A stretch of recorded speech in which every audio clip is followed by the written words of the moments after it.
Right now, your hands may feel a lingering ache in your forearms, a phantom tension as if you are still gripping a heavy iron chisel, desperately trying to force stone to take a shape that it refuses to hold.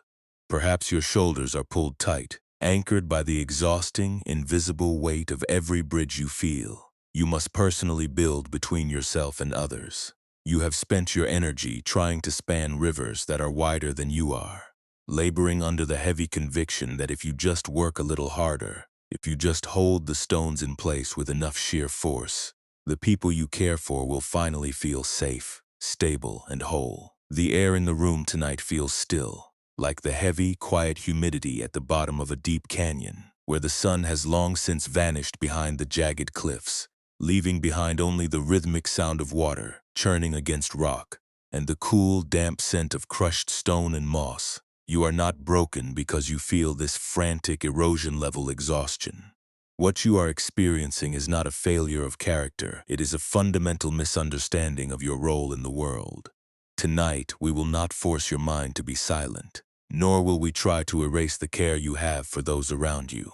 Instead, we will explore the wisdom of knowing when the river has become too wide to cross, and we will learn how to set down the tools of a builder so that you can finally find rest on your own solid, quiet shore. If it feels right, take a slow, unhurried breath, letting it fill your chest with the same ease as a cool breeze moving through a canyon. You are safe enough to soften. You do not have to solve the entire geography of your life tonight, and nothing is required of you but to listen. The paradox of the builder is this. You believe that the strength of your love is measured by the weight of the stone you are willing to carry. But in truth, the strongest connections are often formed by those who know how to stand on their own bank and allow the river to flow.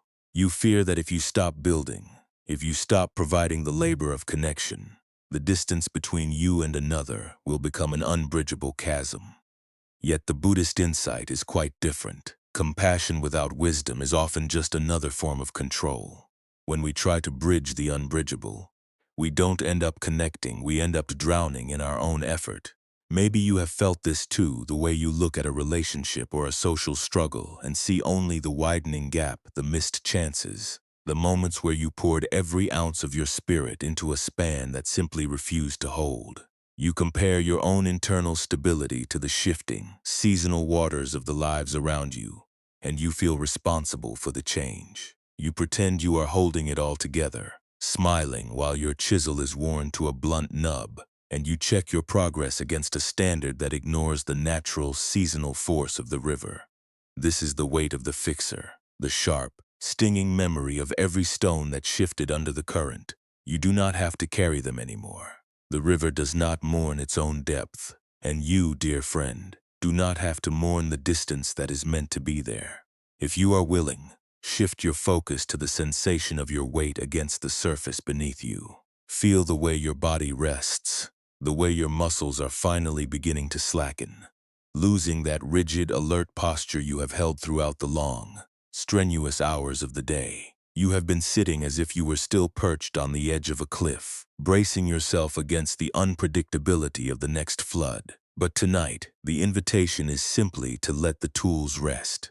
You don't have to be the architect of everyone else's peace.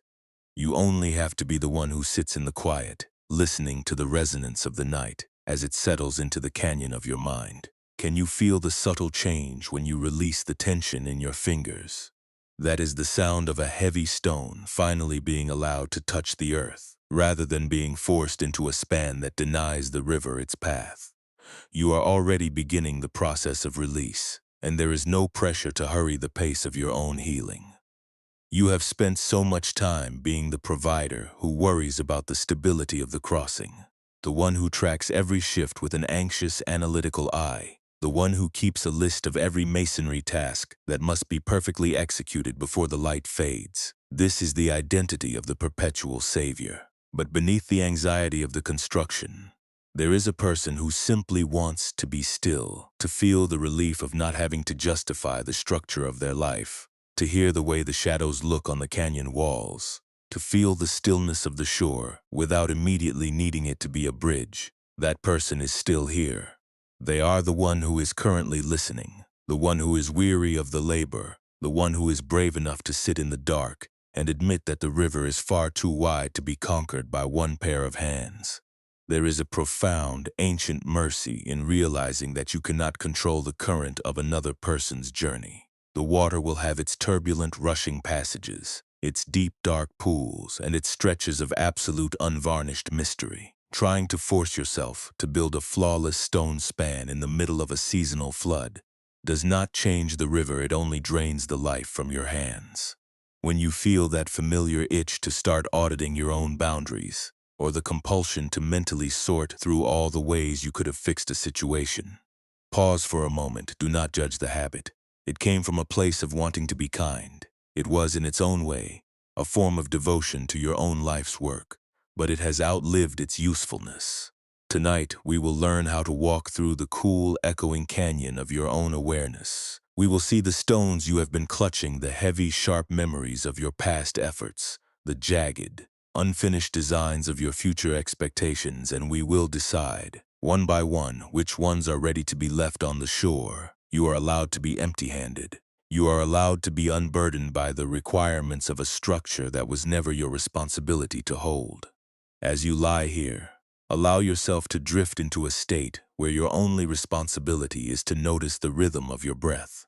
If a thought comes, let it come. If a regret surfaces, let it be seen as a piece of grit in the water, washing downstream. You are the architect, and the river is far larger, far more patient, and far more powerful than any stone wall you have ever tried to raise. You are safe enough to let the chisel go. You are safe enough to feel the surprising, almost frightening, lightness of hands that no longer have to carry the load of others' foundations. The world will not crumble if you stop trying to fix the cracks. It will simply adjust to its own natural, seasonal flow. You will be here in the morning, and you will meet the day with a heart that is no longer aching from the effort of the masonry. For now, there is only the cooling air, the dark, and the permission to stop managing the geography of everyone else's life. The canyon is settling, the water is slowing, and the peace of the builder who finally trusts the river is beginning to touch your brow. Stay with this sensation, letting your fingers uncurl, feeling the space of the room expand, and know that you are finally beginning to see that the bridge was never your enemy, it was just the labor. And you are the one who is finally learning how to rest upon the solid, unchanging bank of your own presence. In a steep, narrow canyon where the air always tasted of cold stone and churning water, there lived a master architect named Soren. For decades, he had been known for his ability to span the most treacherous rivers of the region. His bridges were marvels of precision, heavy, hand-carved stones fitted together with such care that they seemed to be a natural extension of the canyon walls. Soren lived for the labor. He lived for the sound of his iron chisel biting into the granite, the rhythmic metallic clink-clink that had become the heartbeat of his existence. He was a man possessed by the belief that if he could only build a span sturdy enough, he could permanently bridge the distance between himself and those he felt he had failed, a daughter who had moved to the distant lowlands, an aging brother whose bitterness Soren felt he must somehow heal, and a social order that he perceived as increasingly fractured and dangerous. Soren's life was an endless inventory of tension. His forearms were thick with corded muscle, his palms permanently mapped with the grit of stone dust, and his brow furrowed into a permanent worried mask. He did not watch the sunset, he watched the river levels. He did not listen to the birds, he listened to the way the water churned against the supports of his latest project. Every time the seasonal floods rose, widening the river and threatening to undermine his work, Soren would descend into the canyon with his heavy, blunt iron chisel, frantic to add more support, to carve deeper into the rock, to force the mountain to accommodate his design. He believed that if he could just construct a bridge strong enough to hold, he could prove his worth and mend the relationships he had let drift apart. But the river was not a companion to be mastered. It was a wild, shifting force that knew nothing of his intentions. One afternoon, when the spring snowmelt turned the river into a roaring brown torrent, Soren stood at the base of his newest span. He was exhausted, his hands were shaking, and he felt as though his very bones were eroding under the pressure of his own effort.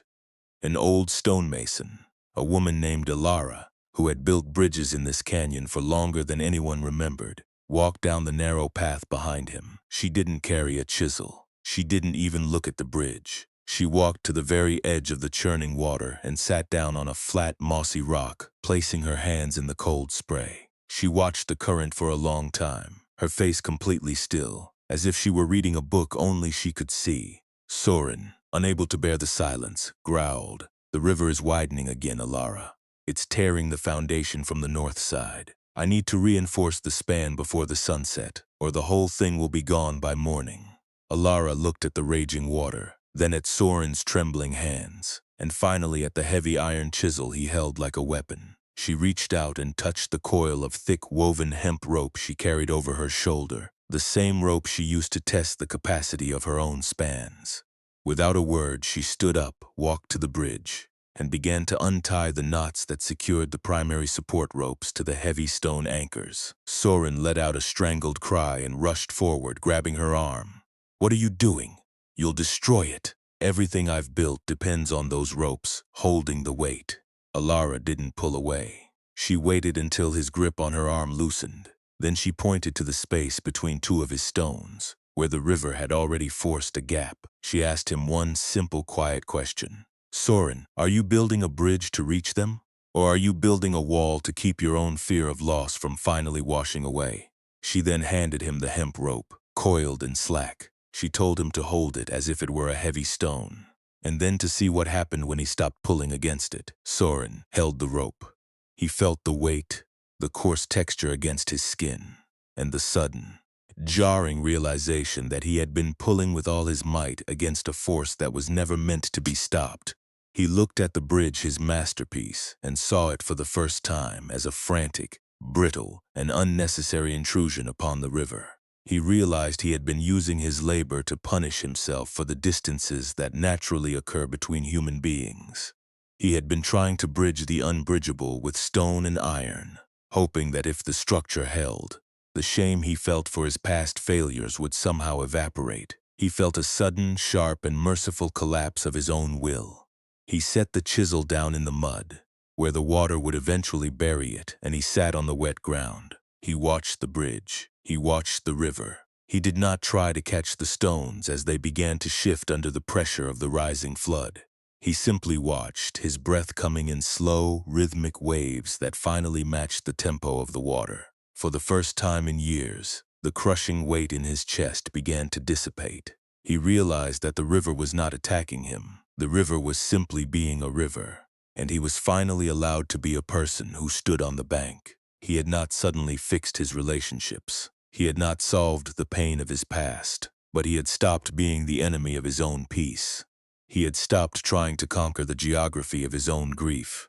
The old stonemason left him there, disappearing back up the path toward the higher ground. Soren remained by the water, the dampness seeping into his clothes, the chill of the evening setting into his skin. He didn't feel a surge of magical joy. He felt a quiet, hollowed-out relief. He picked up the rope again, not as a tool of measurement or a tether of control, but simply as a piece of fiber. He noticed how it felt in his palm, how the tension was gone, how it was just a string he could hold or release as he chose. He realized he could care for his daughter, his brother, and the people he had wronged, without needing to force them across a span of his own making. He could care for them from the bank. That evening, he didn't return to the canyon floor to work. He climbed back to his small, drafty cabin, and he didn't even check his tools. He sat on his porch and watched the moon rise over the canyon rim. He felt the ache in his muscles, the lingering fatigue of a man who had been at war with the current, and he allowed himself to be tired. He didn't tell himself he needed to recover so he could work harder tomorrow. He simply let himself be a man who was tired. He felt the cold air, the silence, the vastness of the space that existed between himself and everyone he had ever known. And for the first time, he didn't reach for a chisel. He didn't reach for a plan. He sat with the distance, acknowledging the ache, letting it be a part of the evening, and finding that when he stopped fighting the space stopped feeling like a threat. This is the recognition. You have been holding your own life with the same frantic, heavy-handed tension Soren used to hold his chisel. You have been so terrified of the distance between you and the people you love, so anxious about the gaps in your own sense of belonging, that you have forgotten how to simply stand on the shore. You have believed that your worth was tied to your ability to span the unbridgeable, to build a structure that could hold every emotion, every disappointment, and every unresolved conflict of the human heart. But look at the water. It does not ask the bank to change its shape. It does not ask the shore to build a bridge. It simply flows, and you, dear friend, are not the river's architect. You are the one who is finally learning how to witness the flow, without needing to be the one who directs it. Stop trying to conquer the geography of your own heart with tools that were never meant to hold the weight of your past. Stop trying to squeeze your life into a span that denies the reality of the river's path. You are allowed to be distanced. You are allowed to be separate. You are allowed to let the connections evolve, even if you don't yet understand where the current is leading. The bridge is already being washed away by the seasons of your own growth, and the bank you are standing on is solid, quiet, and finally mercifully your own to inhabit. The labor of the Savior is not yours to finish, and the distance between hearts is not a failure that requires your stone. As you lie here, listen to the space around you. Feel how the air moves through the room, independent of your need for it to be structured, defined, or bridged. Let the memory of that iron chisel, that blunt, heavy thing you have been carrying for so long, be a reminder of your own capacity to return to the shore after you have been exhausted by the demands of your own empathy. You don't have to be perfect to be a human being. You don't have to be a builder to be worthy. You only have to be present for the water, and for the feeling of the rope as it rests in the quiet of the night. You are doing fine, and the connections are being held. Even the ones you have felt were slipping away. Stay with this sensation, letting your fingers uncurl, feeling the space of the room expand, and know that you are finally beginning to see that the bridge was never your enemy. It was just the labor. And you are the one who is finally learning how to stand in the quiet, unburdened light of your own existence. The canyon is deep, the water is steady, and you have reached the point where you no longer need to be the master of the span. You only need to be the resident of the bank. There is a deep, ancient quiet waiting for you, and it is found in the simple, unhurried act of breathing, and of allowing the stones you have been carrying to finally fall from your hands, weightless and forgotten in the dark. Everything is being held. Everything is being carried by the river, and tonight you can simply watch, you can simply listen, and you can simply be. The architect's frantic labor in the canyon was not a failure of character, nor was it a judgment on the immense care he brought to his craft.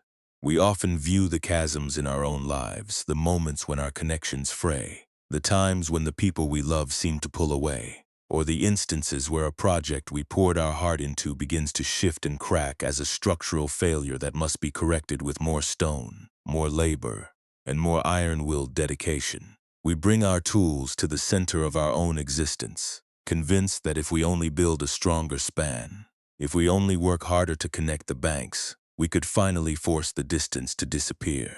But the suffering in this story was not birthed by the widening of the river. It was born from the architect's desperate refusal to accept that the canyon required a different way of relating to the water. He was trying to construct a reality that could exist outside of the river's natural, seasonal flow, and in his exhaustion, he lost the ability to feel the beauty of the shore. When we look at this with the gentle eyes of Buddhist wisdom, we see that the true burden is rarely the reality of the distance itself. It is the way our minds curate and magnify our resistance, creating a landscape of rigid expectations that we are forced to inhabit. You know this weight. It is the hollow fatigue of looking at your relationships and mourning the space you didn't conquer, or the stones you didn't set, as if clinging to a version of a connection that was always perfectly bridged could somehow stop the river from moving. You are not protecting your value by holding on to these heavy, abrasive tools. You are merely ensuring that you remain too drained to actually feel the coolness of the moss beneath your own feet. Consider the nature of the first and second pains, an understanding that helps us stop turning our lives into a marathon of unnecessary friction. The first pain is the canyon itself, the actual unpredictable currents of your life. It is the sudden change in another person's heart, the confusing shift in how your loved ones move, the moments where you are asked to navigate a reality that feels too vast or too dangerous to be trusted. These are the natural currents of being human, the inevitable flow of living. We cannot command the river to stop its seasonal rise, and we cannot demand that our connections remain static in a world defined by its own change. This is the first pain, and it becomes profoundly easier to bear when it is left to be exactly what it is.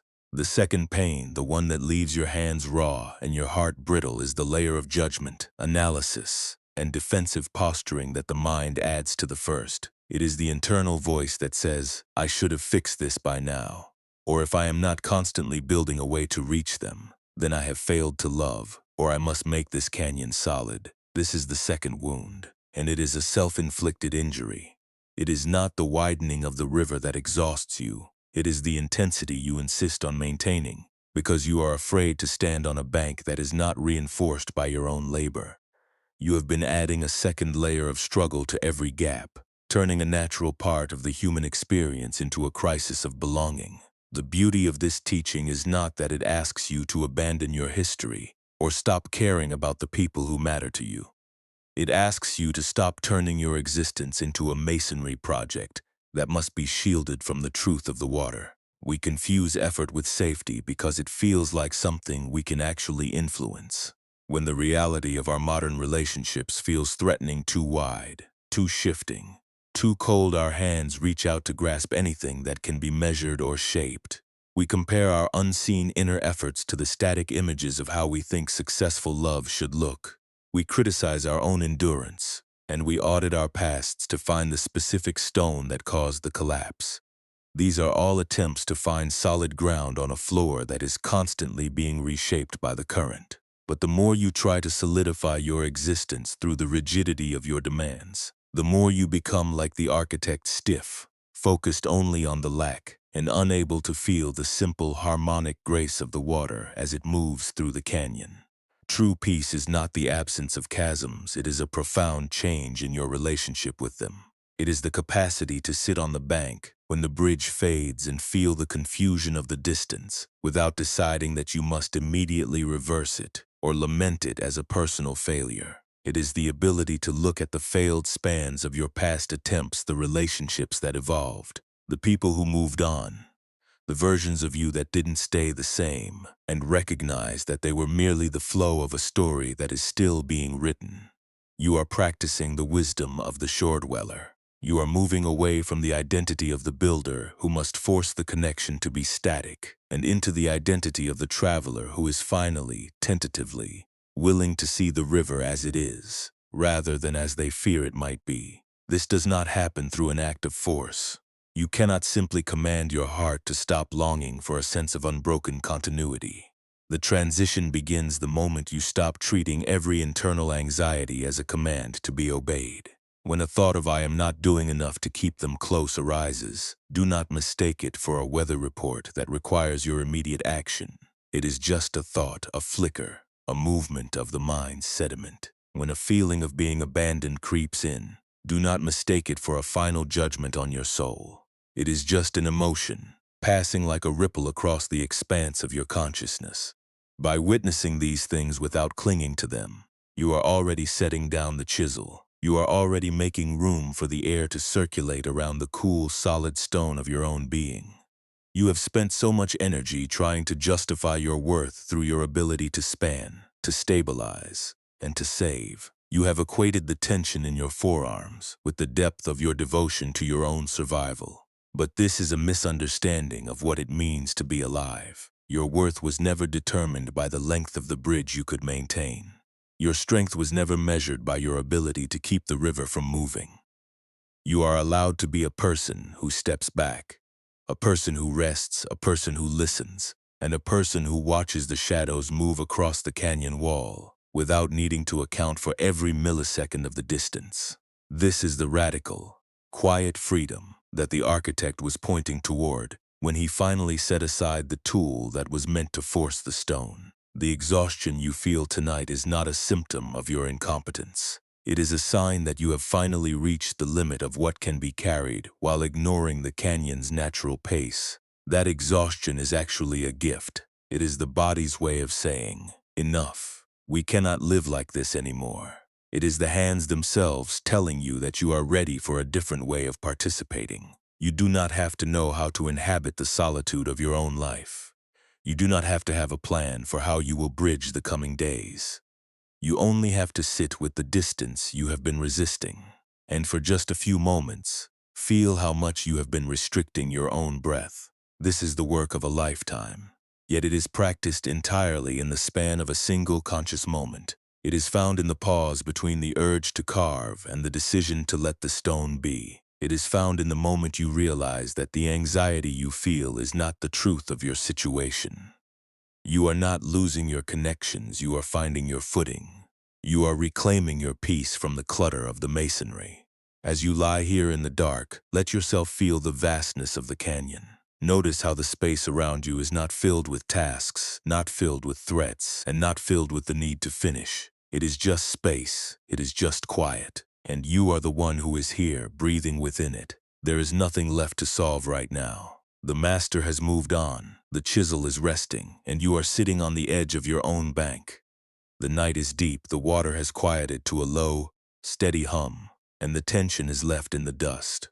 You do not have to be the one who ensures the canyon stays bridged. You do not have to be the one who manages the geography of everyone else's peace. You are simply the one who is breathing, the one who is listening, and the one who is beginning to realize that the distance was always much wider and more beautiful than you were told. Stay with this softness for a little longer, feeling the rhythm of the dark, and know that you are finally, mercifully, allowed to be empty-handed. The water will continue when the light comes. But tonight, the canyon is only the space beneath your skin, the quiet in your mind, and the peace of a heart that is finally learning how to rest without the weight of the stone. Everything you have built was for a reason, but now, the labor is finished, and the stones are finally, beautifully, free to fall as they will, if it feels right.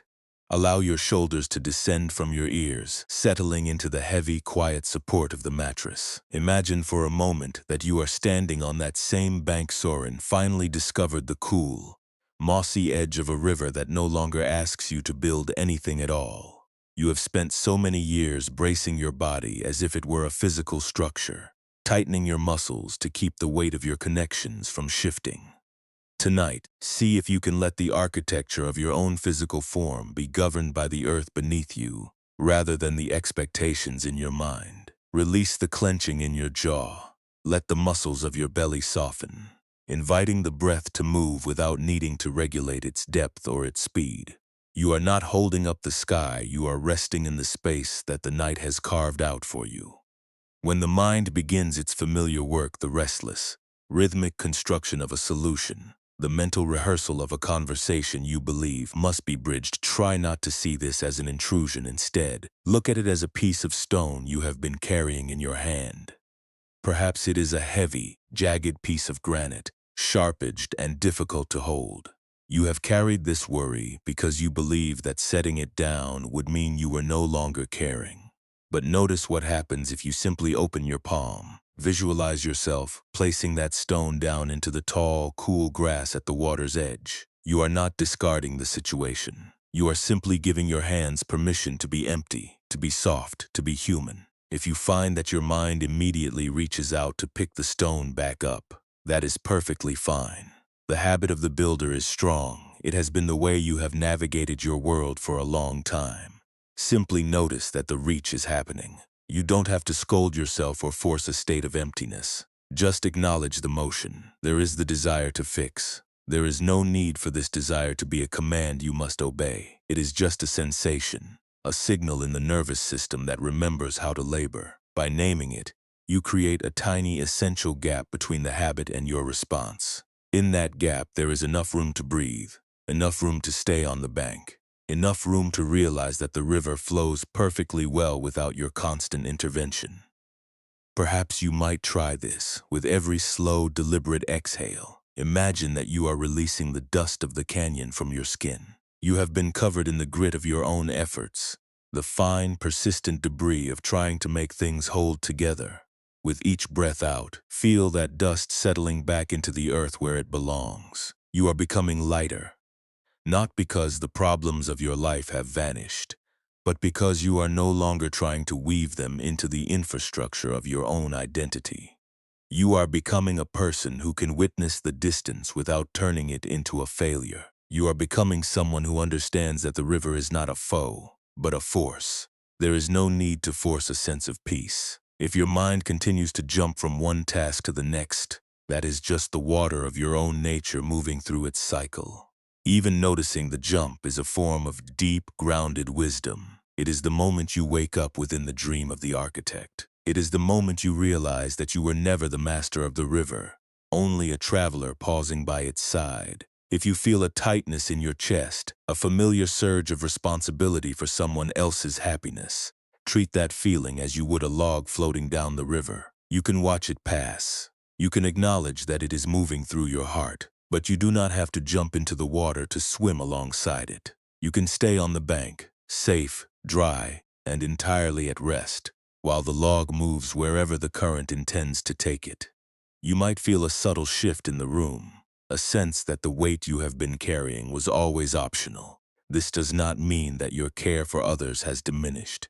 It means that your care has finally evolved into something that does not require your self-destruction to prove itself. Compassion that requires the sacrifice of your own peace is not compassion, it is a hidden form of attachment. When you let go of the stone, you are actually clearing a path for a deeper, more sustainable form of presence. You are learning that the most powerful thing you can do for those you love is to stand on your own bank, whole, steady, and capable of being reached, rather than being a bridge that has cracked under the pressure of trying to span a void. Even noticing that you are tired is a victory. The builder is usually the last one to admit to exhaustion, because he fears that being tired is the same thing as being useless. But you are not useless in the quiet. You are simply human, and your humanity is the very thing that makes your presence meaningful to those around you. Let the fatigue be present. Let it be the gentle signal that it is time to return to the earth. You have done enough building for today. The stones you leave behind on the path will be there in the morning. But you, dear friend, are not the stones.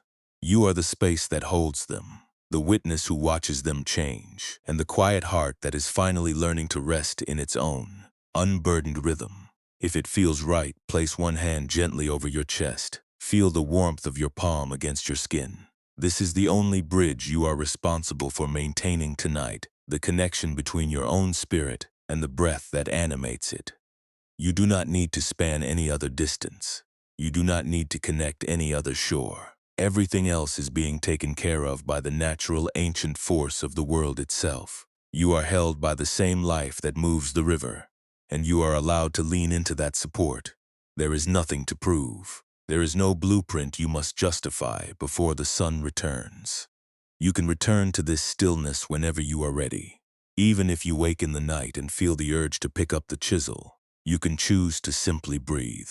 You can choose to feel the texture of the sheets against your skin and remember the cool moss of the canyon bank. You can choose to notice the urge and set it down. It is a practice of kindness, a slow, gentle turning away from the labor of the past and toward the availability of the present. You are becoming a friend to yourself, the kind of friend who recognizes when the water is too high and suggests that it is time to sit on the grass instead. This is the wisdom you have been searching for, and it is here, right now, in the space between your inhale and your exhale, where you are finally, truly, beginning to learn how to exist without needing to hold anything together at all. Stay in this release for a few moments longer, feeling the heavy, comforting pull of the night, knowing that you are safe to let go, and that the river is far more capable of carrying the world than your tired hands could ever be. You are resting, you are softening, and you are exactly where the river has brought you, safe on the shore of your own quiet heart. In a hollowed-out cavern halfway up a sheer, wind-scored cliff, there lived a man named Kale. Kale had spent his entire adult life acting as the unofficial guardian of a precarious, ancient path that wound around the cliff. A path that many travelers used to bypass the long, dangerous climb over the summit. He was obsessed with the stability of this route. He spent his days hauling shale and gravel to fill every rut, stacking flat stones to support the edge where the earth crumbled, and obsessively monitoring the safety of every person who passed by. He believed that if he could just ensure that no one ever stumbled on his watch, he would finally be able to silence the echoing memory of the time he failed to save his own younger brother from a fall on this very same cliff. He lived in a state of hypervigilance, his ears always strained for the sound of a loose rock or a fearful gasp. He was the ultimate fixer, the man who believed that if he could only build a perfect enough buffer between the world and tragedy, he would be safe from the haunting weight of his own sorrow. One late autumn, when the first frosts made the stones slippery, a hermit who lived in a deep, sheltered crevice at the widest, most dangerous part of the gorge, a place where the gap was nearly impossible to jump, came to visit Kale's workspace. This hermit, a woman of few words whose skin was as weathered as the cliff itself, watched Kale for 3 days. She watched him run to catch a traveler who was not even in danger. She watched him weep when a single pebble fell into the abyss. On the 4th day, as the wind began to howl, warning of a storm, Kale was frantically trying to shore up a section of the path that was clearly meant to be unstable. He was bruised, bleeding, and trembling with the sheer effort of trying to defy the erosion of the mountain. The hermit walked up to him, her movements steady despite the gale. She did not look at the path. She sat down on a jagged, exposed outcropping right at the narrowest point of the passage, where the abyss dropped away into a silent, swirling gray mist. She reached into her woven tunic and pulled out a small, intricately carved wooden bell. It was not a bell meant to ring. It had no clapper, no sound. It was simply a smooth, hollow piece of carved cedar. She placed it in the center of the path, right where Kale was about to lay his next heavy stone. Kale stopped, his hands shaking, his frustration peaking. "Move, you'll get swept away," he shouted over the wind. "This is the most critical juncture. If this piece gives way, the whole section is compromised." The hermit didn't move. She simply gestured to the wooden bell, then pointed to the swirling mist below. She asked him, "Kale, if this wood could speak, would it tell you to build a wall, or would it tell you to jump?" Kale stared at the bell, his breath coming in ragged, desperate gasps. He looked at the vast, uncaring expanse of the gorge, then down at his own broken, dirt-stained hands. He realized with a sudden, freezing clarity that he was not protecting the travelers. He was using the travelers to keep himself from having to look into the abyss. He was using the labor of maintenance to keep his own grief occupied so it wouldn't have the space to speak. The emotional challenge wasn't the path, it was his inability to accept that his brother was gone, and that all the gravel in the world could not bridge the space between the living and the dead. For a long moment, the wind died down, and the silence was absolute. Kale felt his hands lose their grip on the heavy stone he had been clutching. He let it fall. It didn't strike the path, it tumbled over the edge, disappearing into the gray, soundless void. He didn't chase it. He didn't gasp. He simply stood there, his arms hanging limp at his sides. He looked at the hermit, and for the first time in his life, he didn't try to explain his actions. He didn't try to justify his vigilance. He walked over to the wooden bell, picked it up, and placed it gently in the hermit's open palm. It was a compassionate, quiet surrender, an acknowledgement that he was not the mountain's owner, and he was not the gorge's savior. He wasn't magically healed. The grief still sat behind his eyes, sharp and clear, but he had stopped trying to pave over it. He chose one small, profound act of discipline. He turned his back on the path and walked to the hermit's own sheltered crevice, where the wind could not reach. He sat down. He didn't check the path for the rest of the day. He didn't worry about who might be tripping. He sat with the uncertainty, with the terrifying empty feeling of having no stone in his hands and no duty to fulfill. He felt the fear rise like a tide. The fear that if he wasn't doing, he wasn't existing, and instead of acting on it, he breathed. He noticed the fear, recognized it as the old habit of the brother's ghost, and let it pass. He realized that the thoughts telling him he was failing were just events, not truths. He was a man sitting in a cave. That was the only reality, and for the first time, it was enough. The transformation was subtle. Kale remained the guardian of the cliff, but he changed. He stopped filling every rut. He stopped trying to make the path a floor. He left the dangerous sections dangerous, and if he saw someone struggling, he wouldn't run to carry them. He would simply stand nearby, steady and present, offering a hand if it was asked for, but trusting them to find their own balance. He learned to sit with the distance between himself and the abyss, recognizing that the abyss was a part of the mountain. Just as his grief was a part of his own heart, he didn't stop missing his brother, but he stopped trying to build a bridge to him out of rock and mortar. He found that by standing on his own ground, he was actually more capable of helping those who were scared, because he was no longer acting out of his own unhealed terror. This is the deeper transformation, understanding that your attempts to fix everything are often just ways to stay distracted from your own vulnerability. You are like Kale, walking the cliff edge, believing that the safety of others is the only thing standing between you and your own unraveling. But the canyon is vast, and your hands are only human. You are allowed to stop filling every gap. You are allowed to stop trying to pave over the grief, the regret, or the uncertainty that comes with being alive. The next time you find yourself gripped by the panic that says you must intervene, you must save, you must fix, pause, feel that urgency. Notice how it vibrates in your shoulders and tightens your throat. Take a single deep breath and ask yourself if you are acting out of true care, or out of the fear that you won't be okay if you aren't in control. You do not have to be the architect of everyone's ease. You do not have to ensure that every path is level and every journey is without stumble. You only have to be present, grounded, and kind to your own heart as it experiences the world. You are not defined by how much you can manage. You are defined by how much you can allow. Tonight, as you drift towards sleep, let the image of the wooden bell in the wind-scored gorge be the final image of your struggle. The chisel is buried. The path is as it is, and the gorge is indifferent to your labor. You are finally resting in the truth that you never had to be the mountain's owner. You only had to be the one who knows how to witness the cliff without needing to change it. There is a great deep peace in realizing that your life does not need to be a constant effort of shoring up.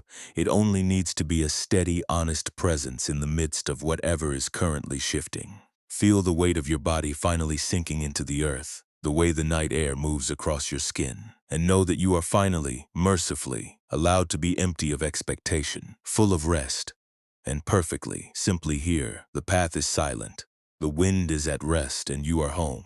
The ache of dissonance, the sense that you are failing to maintain the harmony of your life, or that you are falling behind in the composition because the tempo feels inconsistent, is not a sign that your song is falling apart, but a sign that your old way of understanding your own resonance has finally exhausted its utility.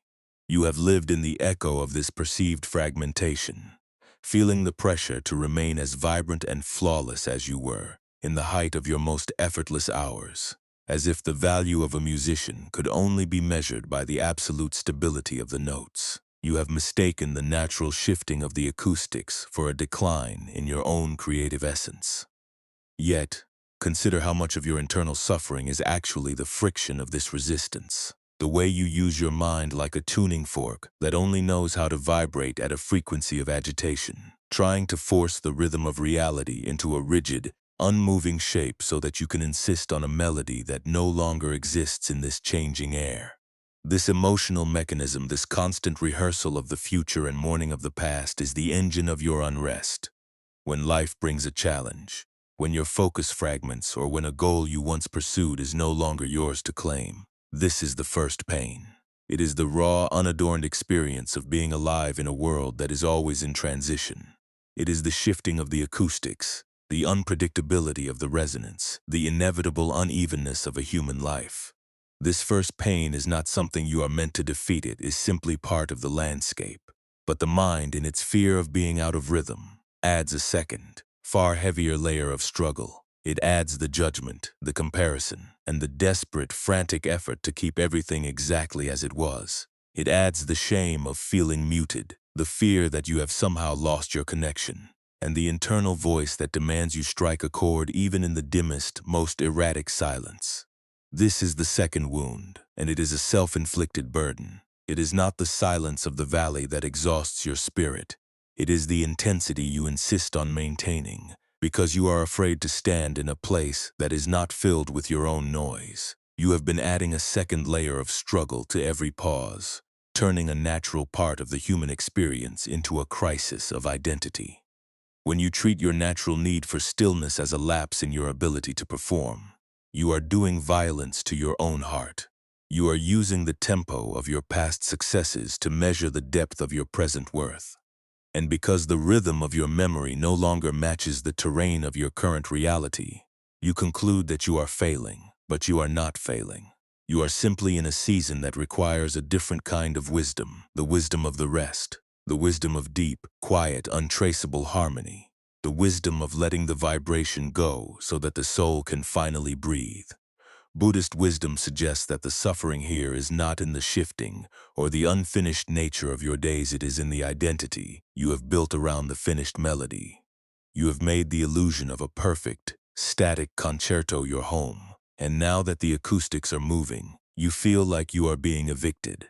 But your identity is not the music. Your identity is the musician who remains constant through the sharp clarity of the morning and the deep, hollow resonance of the evening. The musician who remains when the instrument is still and the stage is empty.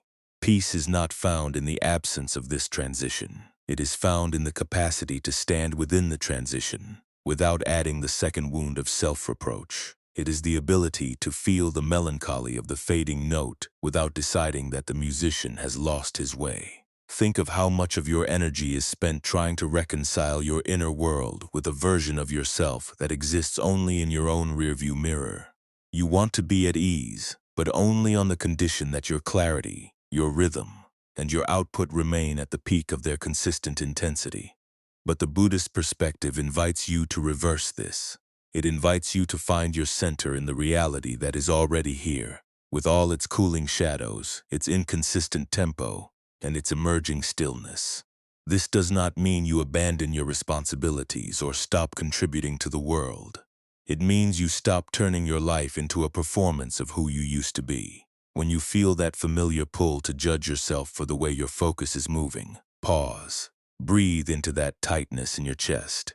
Notice the reflex, acknowledge that it comes from a place of wanting to be significant, and then, for a single moment, choose not to follow the thought. Do not fight the judgment. Do not try to silence it by force. Just hold it in your awareness, like a sound that is drifting away into the high rafters of the pavilion. See it for what it is, a protective habit, a piece of old rusted gear you no longer need to carry. You might find that when you stop feeding the second pain, the first pain, the simple fact of the changing resonance, becomes much easier to inhabit. The reality of your life's complexity still exists, but it loses its sharp, stinging edge when it is no longer being amplified by your own self-judgment. You stop turning your life into a survey of all the ways you are not enough. You start living it as an experience to be felt, to be resonated with, and to be eventually surrendered.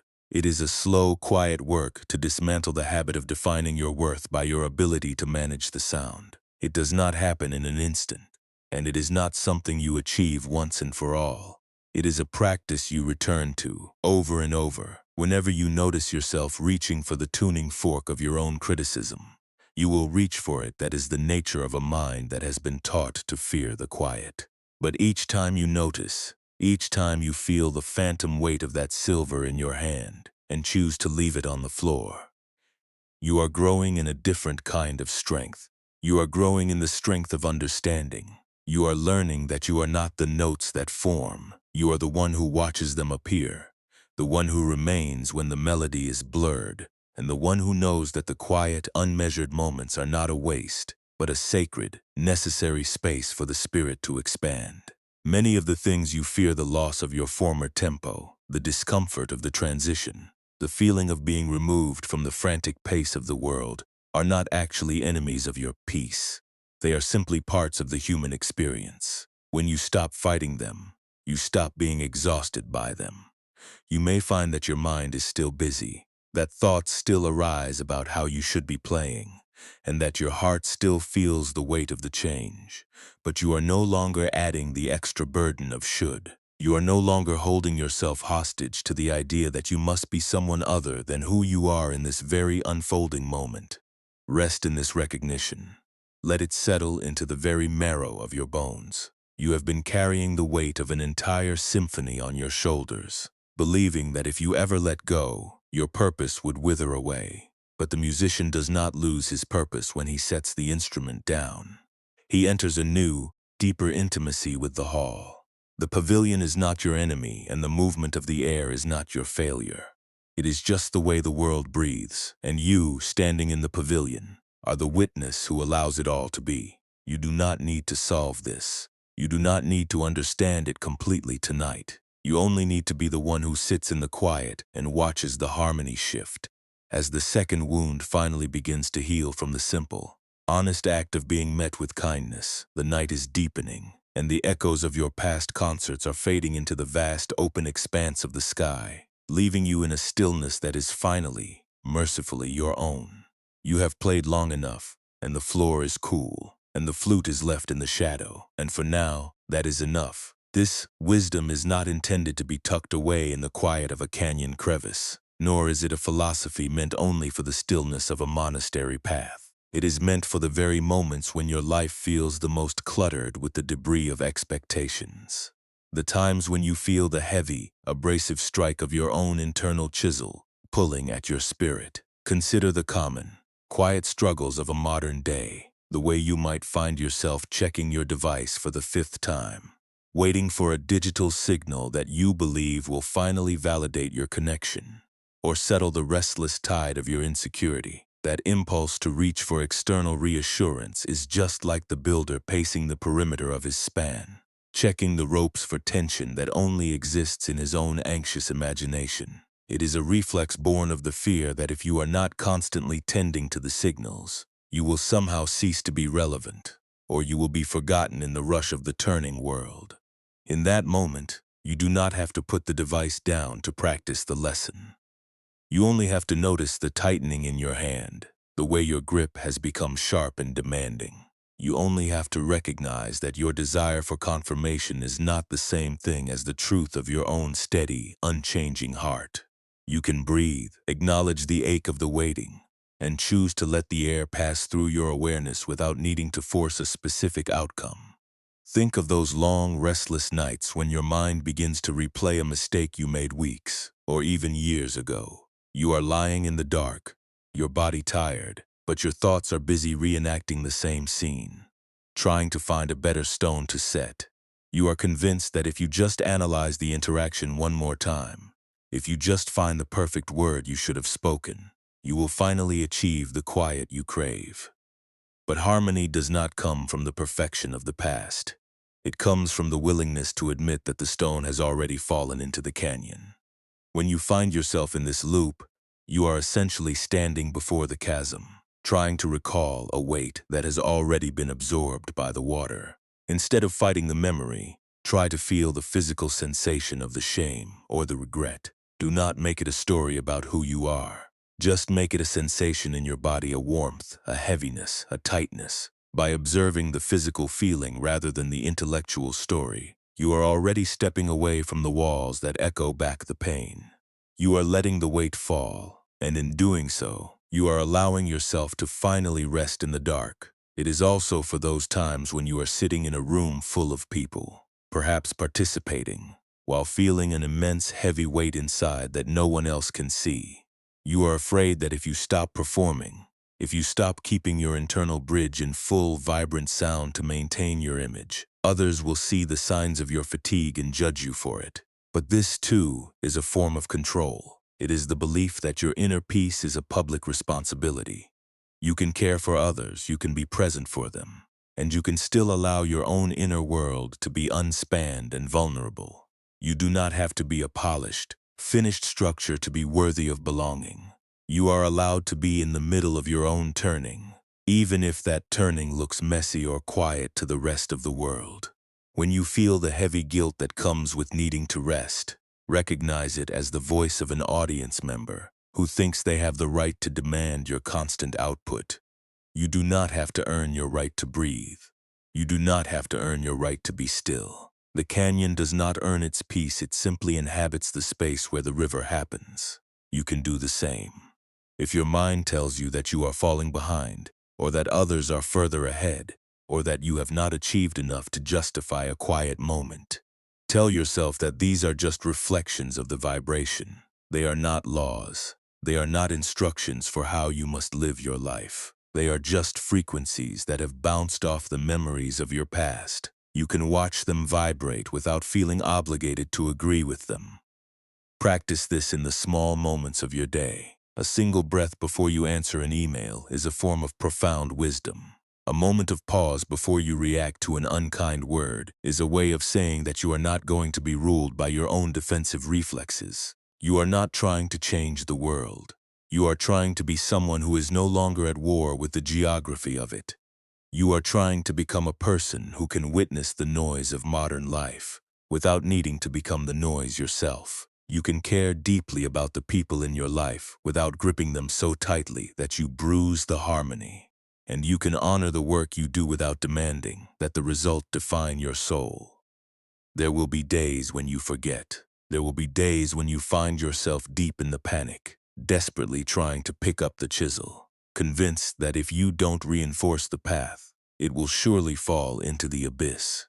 That is not a sign that you have failed. That is just the habit of the mind. It is a long-standing pattern that has served you in the past, even if it has cost you your peace. Do not judge yourself for being back in the habit. Simply notice the weight of the stone in your hand, feel the tension in your fingers, and then, with the same gentleness you would offer a tired friend, set the stone on the ground. You can always start again. You can always look at the open air. You can always remember that you are the space, not the span, and that the river that moves through you is the same river that moves through everything else, indifferent to whether your bridge is perfectly paced or whether you are simply, beautifully, humanly breathing. Take a breath and feel how your life opens up when you stop demanding that every stone be a masterwork of endurance. You have spent so much energy trying to justify your existence through your ability to maintain a pristine, prepared internal architecture. But the architecture was never the point. The point was the river that was flowing while you were busy trying to manage it. You are here now. You are safe. The world is continuing its turning, and you are not required to hold the path steady. You are only required to be present, to witness the shift, and to breathe with the quiet, steady rhythm of the mountain. This is not a task for tomorrow. This is the practice for this very moment, as you drift toward a rest that no longer needs to be earned, but only allowed. You have been carrying the weight of a builder for so long that you have forgotten how light you are without it. Every time you catch yourself performing, every time you catch yourself reviewing your work to see if it was right, see if you can just smile at the reflex. It is a very human thing to want to be secure. But you do not need to be secure in the eyes of everyone to be at peace. You only need to be honest with yourself. When you let go of the need for an external structure, you find that the canyon becomes much larger. It becomes a place where you can sit and do nothing, where you can think and let it pass, where you can feel and let it soften, without any of it ever being a final judgment on your worth. This is the freedom of a heart that has finally surrendered to the geography of the room. It is the peace of knowing that you are already whole, and that the only thing you ever had to do was to stop managing the construction for the life that is already unfolding. Stay in this awareness a little longer, feeling the air move through you, and know that you are finally beginning to see the way forward, one empty-handed, quiet step at a time. The stone is gone, the canyon is still, and you are left with nothing but the soft, shifting currents and the permission to let it all be exactly as it is, while you finally truly let go. The canyon has quieted into the profound, ink-dark stillness that only arrives when the builder finally accepts that the river is not a project, but a presence. You have spent your long, industrious hours believing that the integrity of your life was something you had to actively construct, something you had to quarry, transport, and secure with every ounce of your vigilance. But look now at how the gorge breathes in the dark, how the stones you were so desperately trying to force into a span are simply settling into the earth, how the iron chisel has grown cold and still, and how the entire canyon has entered a state of absolute unburdened grace. The heavy rope has been cast aside, and the connection you were so frantic to maintain has already been released, woven into the very current of the night that is now carrying you toward your rest. Let your body mirror this descent. letting the muscles of your neck, your shoulders, and your legs unravel into the dark, welcoming texture of your bed. You are no longer required to be the chief architect of your own destiny, and the tension that pulsed through your hands all day is slowing to the pace of a steady, rhythmic drift. Feel the weight of your limbs as they become heavy, anchor-deep, and perfectly supported by the ground you occupy. The cooling air in the room is not a draft to be defended against. It is the natural, refreshing breath of a world that is also learning how to stand still.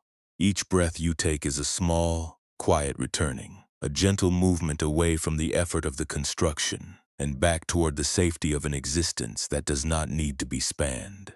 There is a deep, ancient mercy in this, setting aside the way the canyon understands that to be unconnected is not to be abandoned, but to be free. Your thoughts, those stray vibrating echoes of your past labors, are drifting down like fine, wind-borne silt in the shifting shadows, settling into the crevices where they can no longer demand your attention. You do not need to excavate them. You do not need to sort them into piles of failure or progress. They are simply part of the geology, and like the silt, they are returning to the silence, leaving your awareness clean, exposed, and ready for the deep, restorative quiet of the coming night. You are not losing your footing by letting these things settle. You are finally uncovering the traveler who was always present beneath the builder. Feel the heavy, velvet dark of this hour, how it wraps around you like the soft, mossy bank of the river in the master's corner. Your awareness, which has been so focused on the horizon of your achievements, is now turning inward, settling into the vast, warm center of your own quiet heart. You don't need to listen for any further instruction.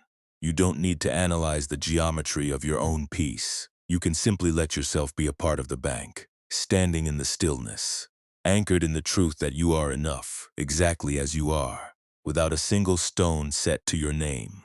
Every tension, every doubt, every lingering shadow of your self-construction is dissolving now, turning into the soft, dim light that promises nothing but the silence of a long, deep, and dreamless sleep. You are safe. You are held. You are home. Let the images of the cliff paths, the granite blocks, and the turbulence of the gorge fade away until there is no boundary between your breath and the profound stillness of the room. You are not drifting away from your reality. You are arriving at the place where the true story of your life begins, undisturbed by the clock, the expectations of others, or the need to demonstrate your worth.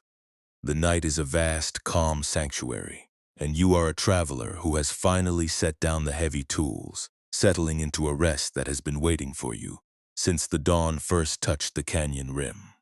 Everything that needed to be spanned is left for tomorrow, and the river will know how to flow, just as you will know how to find your way back to your own inner warmth. If the distance you feared you were widening was only a phantom gap created by the strain of your own reaching, what happens when you finally stop trying to conquer the chasm and just allow yourself to be the shore that holds the silence?